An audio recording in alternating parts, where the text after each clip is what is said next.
ಕಾಣೆಯಾದ ರಾಜಕುಮಾರ, ವಿಷದ ಗುಡಿಸಿಲು, ಮೌನ ಕಳ್ಳ ಮತ್ತು ನಗುವ ವೃದ್ಧೆ. ಇದು ಅಪಘಾತವಲ್ಲ, ಇದು ಲೆಕ್ಕ. ಬಹಳ ಹಿಂದಿನ ಕಾಲದಲ್ಲಿ ಪರ್ವತಗಳ ನೆರಳಲ್ಲಿ ಮರೆತು ಹೋಗಿರುವ ದಟ್ಟ ಅರಣ್ಯಗಳು ಉಸಿರಾಡುವ, ನದಿಗಳ ಗುಟ್ಟು ಗುಟ್ಟು ಶಬ್ದಗಳು ರಾತ್ರಿ ತುಂಬಾ ಹರಿಯುವ ಒಂದು ಸಣ್ಣ ಆದರೆ ಸಮೃದ್ಧ ರಾಜ್ಯ ಇತ್ತು. ಆ ರಾಜ್ಯವನ್ನು ಆಳುತ್ತಿದ್ದ ರಾಜ ಚಂದ್ರವರ್ಮನಿಗೆ ನ್ಯಾಯವೇ ಧರ್ಮವಾಗಿದ್ದರೂ ಅವನ ಮನಸ್ಸಿನ ನಿಜವಾದ ಬಲ ಅವನ ಏಕೈಕ ಪುತ್ರ ರಾಜಕುಮಾರ ಆರವಿನ್ ಆಗಿದ್ದ. ಆರವಿನ್ ಬಾಲ್ಯದಿಂದಲೇ ಅರಮನೆಯ ಚಿನ್ನದ ಗೋಡೆಗಳಿಗಿಂತ ಕಾಡಿನ ಮೌನವನ್ನು ಹೆಚ್ಚು ಇಷ್ಟಪಡುವ ಸ್ವಭಾವದವನು. ಅವನಿಗೆ ಬೇಟೆ ಎಂದರೆ ಕೇವಲ ಪ್ರಾಣಿಗಳನ್ನು ಕೊಲ್ಲುವ ಕ್ರಿಯೆಯಲ್ಲ, ಅದು ತನ್ನೊಳಗಿನ ಭಯ, ಧೈರ್ಯ ಮತ್ತು ಮನುಷ್ಯನ ಅಸಲಿ ಸ್ವಭಾವವನ್ನು ಅರಿಯುವ ಪ್ರಯಾಣವೆಂದು ಭಾವಿಸುತ್ತಿದ್ದ. ಅದೇ ಕಾರಣಕ್ಕೆ ಒಂದು ದಿನ ರಾಜನ ಅನುಮತಿ ಪಡೆದು ಅಲ್ಪಸಂಖ್ಯೆಯ ಅಂಗಳರೊಂದಿಗೆ ಕಾಡಿಗೆ ಹೊರಟನು. ಆದರೆ ಆ ದಿನ ಕಾಡು ಸಹಜವಾಗಿರಲಿಲ್ಲ. ಗಾಳಿ ನಿಲ್ಲಿಸಿಕೊಂಡಿತ್ತು, ಹಕ್ಕಿಗಳ ಧ್ವನಿಗಳು ಕಡಿಮೆಯಾಗಿದ್ದವು, ಎಲೆಗಳ ಮಧ್ಯೆ ಅನಾಮಧೇಯ ಎಚ್ಚರಿಕೆಯೊಂದು ಮಲಗಿದ್ದಂತೆ ತೋರುತ್ತಿತ್ತು. ಆರವಿನ್ ತನ್ನ ಅಂಗಳರನ್ನು ಹಿಂದೆ ಬಿಟ್ಟು ಒಬ್ಬಂಟಿಯಾಗಿ ಮುಂದಕ್ಕೆ ಸಾಗಿದ. ಏಕೆಂದರೆ ಅವನ ಒಳಗೆ ಯಾರೋ ಕಾಣದ ಶಕ್ತಿ ಅವನನ್ನು ಕಾಡಿನ ಇನ್ನಷ್ಟು ಆಳಕ್ಕೆ ಕರೆಯುತ್ತಿದ್ದಂತೆ ಅನಿಸಿತ್ತು. ಅದೇ ಸಮಯದಲ್ಲಿ ಕಾಡಿನ ಮತ್ತೊಂದು ದಾರಿಯಲ್ಲಿ ಒಬ್ಬ ಅಪರಿಚಿತ ವ್ಯಕ್ತಿ ನಿಶ್ಶಬ್ದವಾಗಿ ಚಲಿಸುತ್ತಿದ್ದ. ಅವನು ಸಾಮಾನ್ಯ ಕಳ್ಳನಂತೆ ಕಾಣುತ್ತಿದ್ದರೂ ಅವನ ಕಣ್ಣುಗಳಲ್ಲಿ ಅತಿಯಾದ ಚಾತುರ್ಯ ಮತ್ತು ತಾಳ್ಮೆ ಇತ್ತು. ಅವನ ಹೆಸರು ಜನರಿಗೆ ಗೊತ್ತಿರಲಿಲ್ಲ, ಕೇವಲ ನೇರಳು ಎಂದು ಗುಟ್ಟಾಗಿ ಕರೆಯಲಾಗುತ್ತಿತ್ತು. ನೇರಳು ಕೇವಲ ಚಿನ್ನನ ಅಥವಾ ಆಭರಣಕ್ಕಾಗಿ ಕಳ್ಳತನ ಮಾಡುವವನು ಅಲ್ಲ, ಅವನು ಅವಕಾಶಗಳಿಗಾಗಿ ಕಾಯುವವನು, ಮಾನವರ ದುರ್ಬಲತೆಗಳನ್ನು ಗಮನಿಸುವವನು. ಕಾಡಿನಲ್ಲಿ ಅವನು ಹಲವಾರು ವರ್ಷಗಳಿಂದ ಸಂಚರಿಸುತ್ತಿದ್ದರೂ ಒಂದು ಹಳೆಯ ಗುಡಿಸಿಲಿನ ಬಳಿ ಅವನ ಗಮನ ಸದಾ ನಿಂತಿತ್ತು. ಅಲ್ಲಿ ವಾಸಿಸುತ್ತಿದ್ದ ವಯಸ್ಸಾದ ಮಹಿಳೆಯ ವರ್ತನೆ ಅವನಿಗೆ ಸಹಜವಾಗಿ ತೋರಲಿಲ್ಲ. ಅವಳು ಅತಿಯಾದ ಸೌಮ್ಯತೆಯಿಂದ ಪ್ರಯಾಣಿಕರನ್ನು ಒಳಗೆ ಕರೆಯುತ್ತಿದ್ದಳು, ಆದರೆ ಅವಳ ಗುಡಿಸಿಲಿನ ಸುತ್ತಲೂ ಅಸಹಜ ಮೌನ. ಕೆಲವೊಮ್ಮೆ ಮಣ್ಣಿನಲ್ಲಿ ಕಾಣುವ ಎಳೆಗಳ ಗುರುತುಗಳು, ಕೆಲವು ದಿನಗಳಲ್ಲಿ ಕಾಣೆಯಾಗುವ ಜನರ ಕಥೆಗಳು ನೇರಳಿನ ಮನಸ್ಸಿನಲ್ಲಿ ಪ್ರಶ್ನೆ ಹುಟ್ಟಿಸಿದ್ದವು. ಅದೇ ದಿನ ಆರವಿನ್ ಕಾಡಿನ ಆಳಕ್ಕೆ ಹೋಗುತ್ತಿದ್ದಾಗ ಅಚಾನಕ್ ಗಿಡಗಂಟಿಗಳ ನಡುವೆ ಭಯಾನಕ ಗರ್ಜನೆ ಮೊಳಗಿತು. ಕ್ಷಣಾರ್ಧದಲ್ಲಿ ಭಾರೀ ಗಾತ್ರದ ಹುಲಿ ಅವನ ಮೇಲೆ ಜಿಗಿಯಿತು.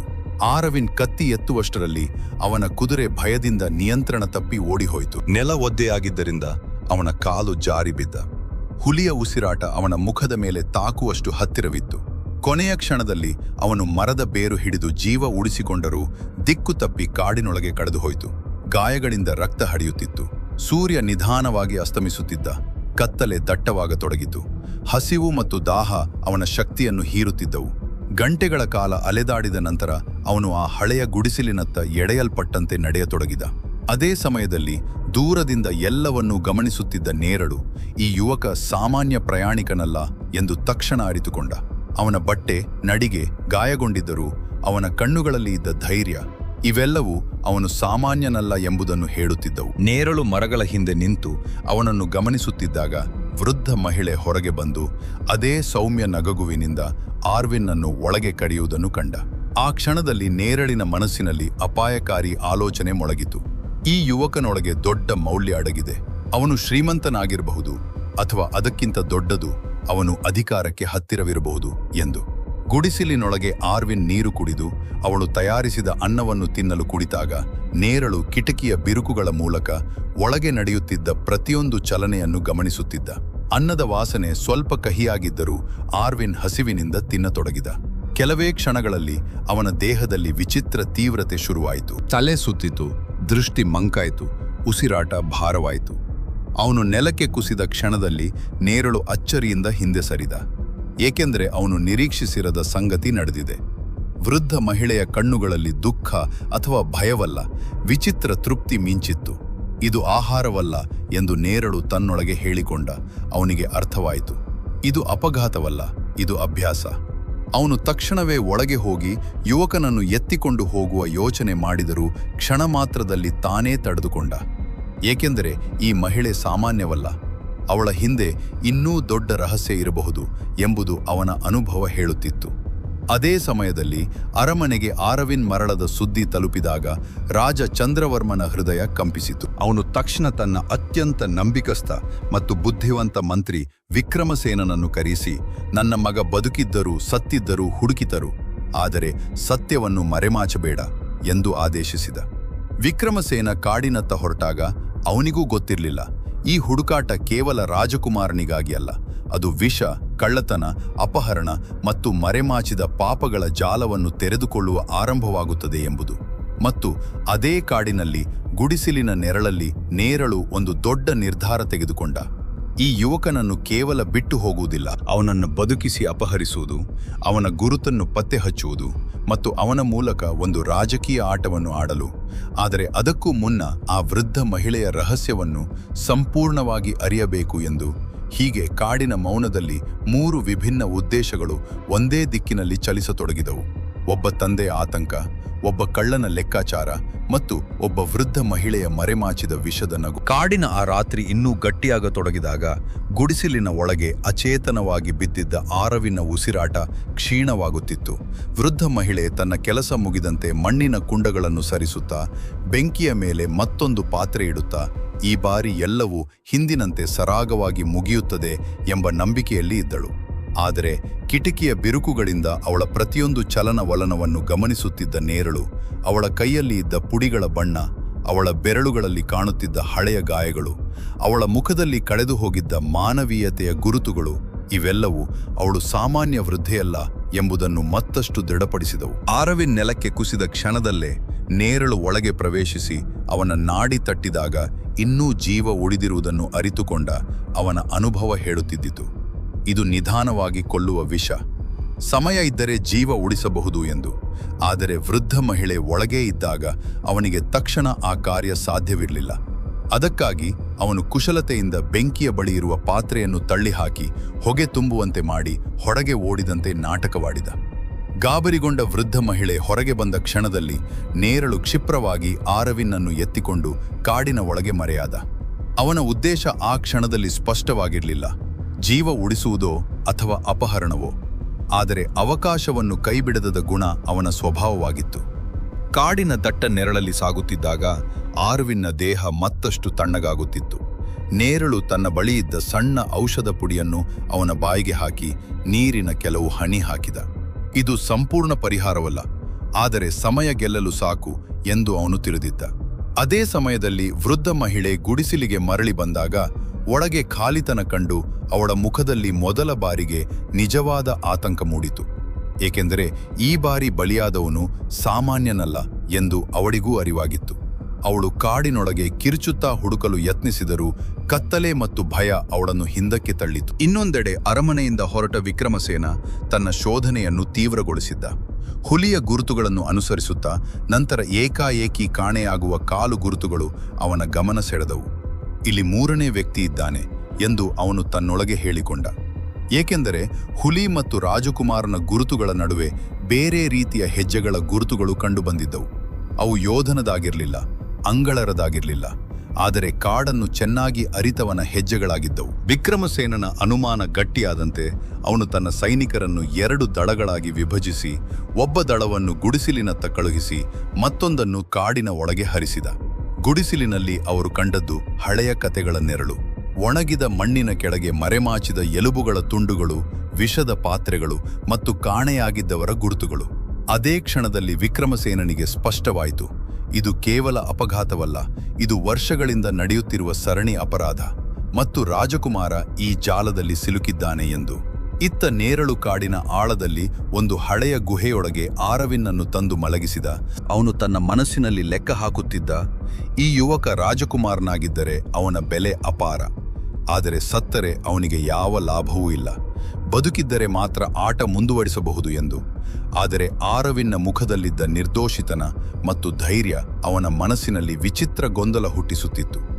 ಇದೇ ಸಮಯದಲ್ಲಿ ಆರವಿನ್ ಕ್ಷೀಣವಾದ ಧ್ವನಿಯಲ್ಲಿ, ನೀನು ಯಾರು ಎಂದು ಕೇಳಿದಾಗ ನೇರಳು ಮೊದಲ ಬಾರಿಗೆ ತನ್ನ ನಿಜವಾದ ಮುಖವನ್ನು ಮರೆಮಾಚಿ ಮೌನವಾಗಿದ್ದ. ಅವನು ಸತ್ಯ ಹೇಳಿದರೆ ಅಪಾಯ, ಸುಳ್ಳು ಹೇಳಿದರೆ ಲಾಭ, ಈ ಎರಡರ ನಡುವೆ ಅವನ ಮನಸ್ಸು ತೂಗಾಡುತ್ತಿದ್ದ.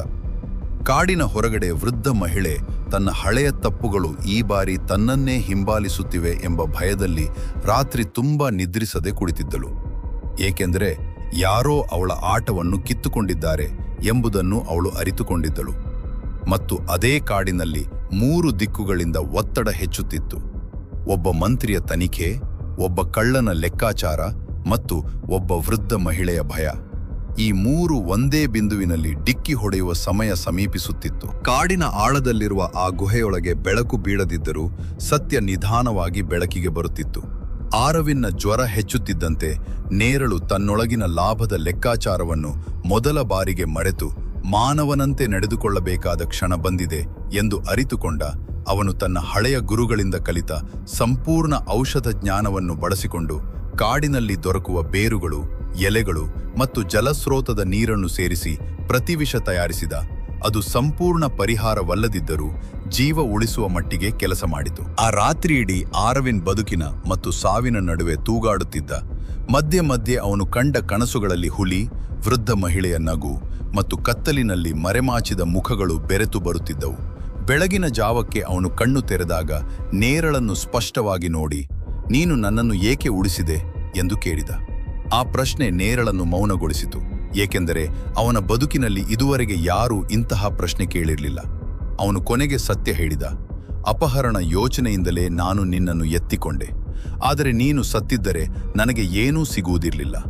ಬದುಕಿದ್ದಾಗ ಮಾತ್ರ ಲಾಭ ಇತ್ತು ಎಂದು. ಆದರೆ ಆರ್ವಿನ್ ನಗುತ್ತಾ, ಅಂದ್ರೆ ನನ್ನ ಜೀವದ ಬೆಲೆ ನಿನಗೆ ಲಾಭದಿಂದ ಆರಂಭವಾಯಿತಾ, ಆದರೆ ಉಳಿದಿದ್ದು ಮಾನವೀಯತೆಯಿಂದ ಎಂದಾಗ ನೇರಳು ಮೊದಲ ಬಾರಿಗೆ ತನ್ನೊಳಗಿನ ಕಳ್ಳನಿಗಿಂತ ಮನುಷ್ಯ ದೊಡ್ಡವನು ಎಂಬ ಭಾವನೆ ಅನುಭವಿಸಿದ. ಅದೇ ಸಮಯದಲ್ಲಿ ಕಾಡಿನ ಮತ್ತೊಂದು ಭಾಗದಲ್ಲಿ ವಿಕ್ರಮಸೇನನ ತನಿಖೆ ನಿರ್ಣಾಯಕ ಹಂತ ತಲುಪಿತ್ತು. ಅವನು ಗುಡಿಸಿಲಿನ ಸುತ್ತಲೂ ಸಿಕ್ಕ ಸಾಕ್ಷ್ಯಗಳಿಂದ ವೃದ್ಧ ಮಹಿಳೆಯ ಸಂಪೂರ್ಣ ಇತಿಹಾಸವನ್ನು ಪತ್ತೆ ಹಚ್ಚಿದ್ದ. ಅವಳು ಹಿಂದೊಮ್ಮೆ ಯುದ್ಧದಲ್ಲಿ ಕುಟುಂಬ ಕಳೆದುಕೊಂಡ ಸಂತ್ರಸ್ತೆಯಾಗಿ ಅರಮನೆ ಬಾಗಿಲು ತಟ್ಟಿದ್ದಳು. ಆದರೆ ನ್ಯಾಯ ದೊರಕದ ನೋವು ಅವಳನ್ನು ವಿಷದ ದಾರಿಯಲ್ಲಿ ನಡೆಸಿದ್ದಿತು. ಮತ್ತು ಅವಳು ಒಬ್ಬಳೇ ಅಲ್ಲ, ಕೆಲ ಸಂದರ್ಭಗಳಲ್ಲಿ ಕಾಡಿನಲ್ಲಿ ಸಂಚರಿಸುವ ಕಳ್ಳನೊಬ್ಬ ಅವಳನ್ನು ಗಮನಿಸುತ್ತಿದ್ದಾನೆ ಎಂಬ ಮಾಹಿತಿ ಕೂಡ ವಿಕ್ರಮಸೇನನಿಗೆ ದೊರಕಿತ್ತು. ಅದರಿಂದ ಅವನು ತನ್ನ ಹುಡುಕಾಟವನ್ನು ಗುಹೆಗಳತ್ತ ತಿರುಗಿಸಿದ. ಸೈನಿಕರ ಕಾಲು ಗುರುತುಗಳು ಗುಹೆಯ ದ್ವಾರವರೆಗೂ ಬಂದಾಗ ನೇರಳು ತನ್ನ ಆಟ ಮುಗಿದಿದೆ ಎಂದು ಅರಿತುಕೊಂಡ ಅವನು ಆರವಿನ್ಗೆ ಸತ್ಯ ಹೇಳಿ, ನಿನ್ನನ್ನು ಬಿಡುವೆ, ಆದರೆ ನನ್ನ ಜೀವ ಉಳಿಯಬೇಕು ಎಂದು ಹೇಳಿದ. ಆರವಿನ್ ಆ ಕ್ಷಣದಲ್ಲಿ ರಾಜಕುಮಾರನಂತೆ ಅಲ್ಲ, ಮಾನವನಂತೆ ನಿರ್ಧಾರ ತೆಗೆದುಕೊಂಡ. ನನ್ನ ಜೀವ ಉಳಿಸಿದವನನ್ನು ನಾನು ಶತ್ರುವಾಗಿಸಲ್ಲ ಎಂದು. ಸೈನಿಕರು ಗುಹೆಗೆ ನುಗ್ಗಿದಾಗ ವಿಕ್ರಮಸೇನನ ಕಣ್ಣು ಮೊದಲು ಆರವಿನ್ ಮೇಲೆ ಬಿದ್ದಿತು. ಅವನು ಜೀವಂತನಾಗಿದ್ದಾನೆ ಎಂಬುದೇ ಆ ಕ್ಷಣದ ದೊಡ್ಡ ವಿಜಯವಾಗಿತ್ತು. ನೇರಳು ಬಂಧನಕ್ಕೊಳಗಾದರೂ ಆರ್ವಿನ್ ಅವನ ಪರವಾಗಿ ಮಾತನಾಡಿ ಅವನು ಅಪಹರಣ ಯತ್ನಿಸಿದ್ದರೂ ಕೊನೆಯಲ್ಲಿ ಜೀವ ಉಳಿಸಿದ್ದಾನೆ ಎಂಬ ಸತ್ಯವನ್ನು ಹೇಳಿದ. ಅರಮನೆಗೆ ಹಿಂತಿರುಗಿದ ನಂತರ ವೃದ್ಧ ಮಹಿಳೆಯನ್ನು ನ್ಯಾಯಸಭೆಗೆ ಕರೆತರಲಾಯಿತು. ಅವಳ ಪಾಪಗಳ ಪಟ್ಟಿ ಉದ್ದವಾಗಿದ್ದರೂ ಅವಳ ಕಥೆಯ ಹಿಂದೆ ಇರುವ ನಿರ್ಲಕ್ಷ್ಯ ಮತ್ತು ಅನ್ಯಾಯವು ಅದಕ್ಕಿಂತ ಕಡಿಮೆ ಇರಲಿಲ್ಲ. ರಾಜ ಚಂದ್ರವರ್ಮ ಕೋಪ ಮತ್ತು ಕರುಣೆ ನಡುವಿನ ಅತಿ ದೊಡ್ಡ ತೀರ್ಪನ್ನು ತೆಗೆದುಕೊಂಡ. ಅವಳಿಗೆ ಮರಣಶಿಕ್ಷೆ ನೀಡಲಿಲ್ಲ, ಆದರೆ ಉಳಿದ ಜೀವನವನ್ನು ಗಾಯಾಳುಗಳ ಸೇವೆ ಮತ್ತು ವಿಷ ನಿವಾರಣೆಯ ಜ್ಞಾನವನ್ನು ವೈದ್ಯರಿಗೆ ಕಲಿಸುವ ಪ್ರಾಯಶ್ಚಿತ್ತದಲ್ಲಿ ಕಳೆಯುವಂತೆ ಆದೇಶಿಸಿದ. ನೇರಳಿಗೂ ಕಠಿಣ ಶಿಕ್ಷೆ ಬದಲು ರಾಜ್ಯದ ಗುಪ್ತಚರ ವ್ಯವಸ್ಥೆಯಲ್ಲಿ ಕೆಲಸ ಮಾಡುವ ಅವಕಾಶ ನೀಡಲಾಯಿತು. ಏಕೆಂದರೆ ಅವನಂತಹವನಿಗೆ ಕಾಡು ಮತ್ತು ಮಾನವರ ಮನಸ್ಸು ಎರಡೂ ಗೊತ್ತಿದ್ದವು. ಆರವಿನ್ ಈ ಘಟನೆಯ ನಂತರ ಕೇವಲ ರಾಜಕುಮಾರನಾಗಿ ಅಲ್ಲ, ನ್ಯಾಯ ಮತ್ತು ಕರುಣೆಯ ನಡುವಿನ ಸಮತೋಲನವನ್ನು ಅರಿತ ಉತ್ತರಾಧಿಕಾರಿಯಾಗಿ ಬೆಳೆದ. ಕಾಡು, ಹುಲಿ, ವಿಷ, ಕಳ್ಳತನ ಮತ್ತು ಅಪಹರಣ ಒಂದೇ ಕಥೆಯಲ್ಲಿ ಬೆರೆತು ಕೊನೆಗೆ ಒಂದು ಸತ್ಯವನ್ನು ರಾಜ್ಯಕ್ಕೆ ಬೋಧಿಸಿತು. ನ್ಯಾಯ ದೊರಕದ ನೋವು ಅಪರಾಧವನ್ನು ಹುಟ್ಟಿಸುತ್ತದೆ, ಆದರೆ ಸಮಯಕ್ಕೆ ದೊರಕುವ ಕರುಣೆ ಅದನ್ನೇ ಪಶ್ಚಾತ್ತಾಪವಾಗಿ ಬದಲಾಯಿಸಬಲ್ಲದು ಎಂದು. ಮತ್ತು ಜನರು ವರ್ಷಗಳ ನಂತರವೂ ಗುಟ್ಟಾಗಿ ಹೇಳಿಕೊಂಡರು, ಈ ಕಥೆಯಲ್ಲಿ ಗೆದ್ದವರು ಯಾರು ಎಂದು ಕೇಳಿದರೆ ಅದು ರಾಜಕುಮಾರನೋ, ಮಂತ್ರಿಯೋ ಅಥವಾ ಕಳ್ಳನೋ ಅಲ್ಲ, ಕೊನೆಗೆ ಗೆದ್ದದ್ದು ಮಾನವೀಯತೆಯೇ ಎಂದು.